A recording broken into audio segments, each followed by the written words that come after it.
अरे हाँ जी, कर दूंगा कर दूंगा। क्या हुआ? कौन था? बैंक वाला था। मुझे समझ नहीं आ रहा कि ये बैंक वाले लोन वापस न करने पर इतना अपसेट क्यों हो जाते हैं, जबकि उन्हें पता था कि बंदे के पास पैसे नहीं है, इसीलिए लोन लेना पड़ा।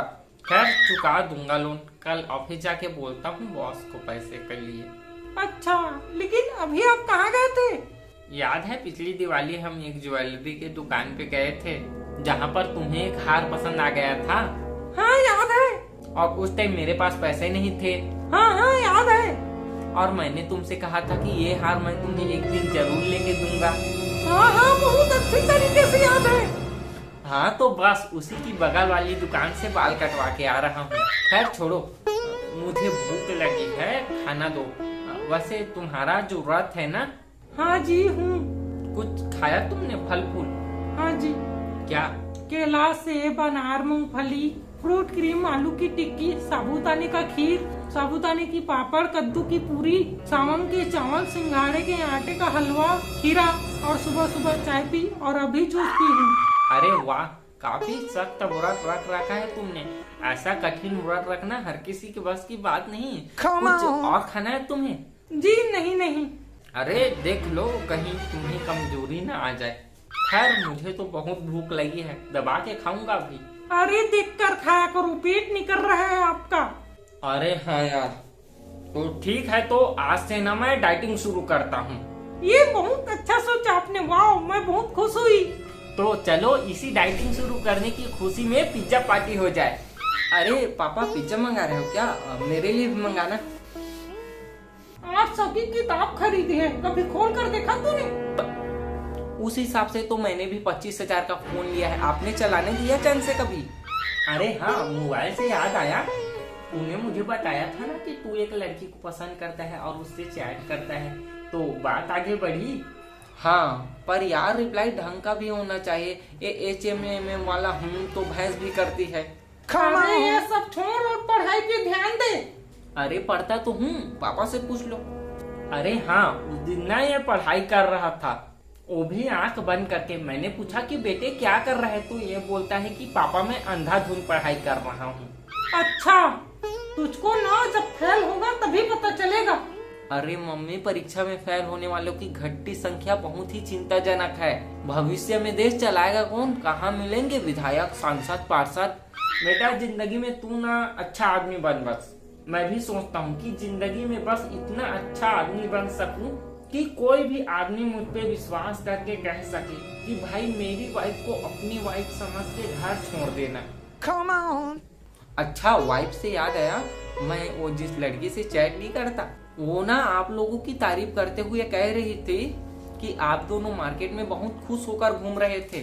तो वो पूछ रही थी कि आप लोगों की सुखी व्यवहारिक जीवन का राज क्या है। बेटा, सुखी व्यवहारिक जीवन का एक ही राज है कि पति को हमेशा अपने आप को शेर समझना चाहिए और पत्नी को रिंग मास्टर।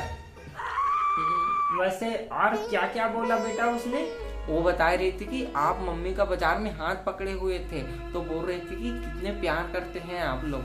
वो तो बेटा मार्केट में इसका हाथ पकड़ के इसलिए घूम रहा था क्योंकि इसका हाथ छोड़ते ही ये किसी भी दुकान में घुस जाती है। तो नहीं जाऊंगी क्या? पता है बेटे, ये ना मुझे दुकान नहीं जाने देते, रास्ते से ना 150 रुपए की साड़ी पकड़ा देते हैं। अभी तेरे लिए मैं टी शर्ट लेना चाहती थी, इन्होंने ना दुकान में जाने ही नहीं दिया।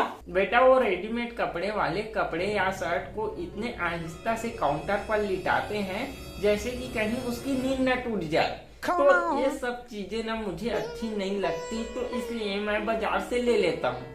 तो आप मत जाया करो ना, मम्मी को भेज दिया करो। बेटा, तुम्हारी मम्मी को ना कुछ भी लेना नहीं आता।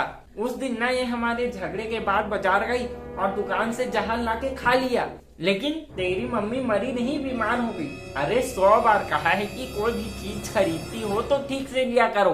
देखा, काम भी नहीं हुआ और पैसे भी चले गए। इसलिए ना मैं तेरी मम्मी को मार्केट नहीं भेजता हूँ, अकेले ही चला जाता हूँ। और अकेले जाके ना लड़कियों को ताड़ना। अरे कैसी बात कर रही हो? अब मैं शादीशुदा हूँ। अरे कैसे पता लगेगा कि तुम शादीशुदा हो? मेरे माथे पर सिंदूर है, गले में मंगलसूत्र लटका है, तुम्हारा भी कुछ लटका है क्या? मुंह लटका रहता है मेरा, लोग देख के समझ जाते हैं। और ये बच्चे के सामने कैसी बात कर रही हो? इतने बड़े बच्चे का बाप हूँ मैं, ऐसे कैसे कर सकता हूँ?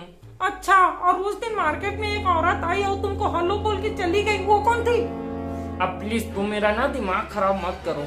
अभी उसको भी बताना पड़ेगा कि तुम कौन हो। अरे मतलब वो किसी दोस्त की बीवी थी तो हाय हेलो बोल दिया। देखो, मुझे ना पक्का यकीन है तुम्हारा किसी और के साथ चक्कर है। और पिछले महीने तुम 30 दिन के लिए कहीं चले गए थे बिना बताए। अरे मैंने तुम्हें मैसेज किया था कि ऑफिस वाले हमें 30 दिन के लिए कहीं बाहर ले जा रहे हैं। अब मैसेज नहीं पहुंचा, इसमें मैं क्या करूं? पता है, मैं पूरा महीना तुम्हारे गम में ना बीमार पड़ी रही। मर जाती तो कौन सा शमशान का चाबी मैं अपने साथ लेकर गया था? मेरे मरने से तुम्हें कोई फर्क नहीं पड़ता। तुम क्यों शादी की मुझसे? मैं आगे ना पढ़ना चाहती थी, ये रिश्ता लेकर आ गए तो मेरा शादी कर दिया, वरना मैं और आगे पढ़ती। अरे मैंने भी तुमसे कम उम्र में शादी कर ली थी।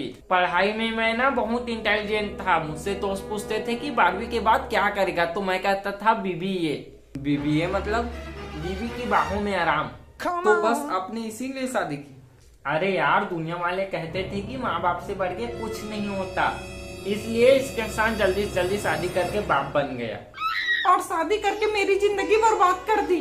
पता है, शादी से पहले ना मैं महारानी की तरह रहती थी। बहुत ही रईस खानदान है हमारा।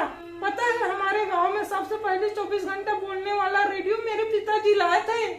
अपनी माँ के बारे में ऐसा नहीं बोलते। मेरे माँ बाप के बारे में कुछ भी मत बोलना। बोलूंगा। शादी में ना सबसे बड़ा धोखा दिया है उन्होंने मुझे। गाय के गुड़ बताकर शेरनी थमा दी है। तो तुमने भी तो कहा था कि अपनी बेटी को महारानी की तरह रखूंगा, रखा क्या मुझे? पता है बेटा, नई नई शादी हुई थी मेरी, सुबह सुबह से ना ये मेरे ऊपर पानी डाल के उठा देते थे। बेटा, इसके पिताजी ने कहा था कि दामाद जी मेरी बेटी फूल की कली है, इसे मुरझाने मत देना, तो बस डाल देता था पानी। और तुम्हें ना मैं सुबह सुबह खाना बनाने के लिए उठाता था। इसे ना खाना बनाना नहीं आता था और अभी भी नहीं आता है। पूरा बेकार खाना बनाती है। अच्छा, तो मैं इतनी बेकार हूँ? अरे खुद को इतना बेकार भी मत समझो। तुम्हारी किडनी हम दोनों को आईफोन दिला सकती है। रुको, अभी दिलाती हूँ आईफोन। मुझे भूख लगी।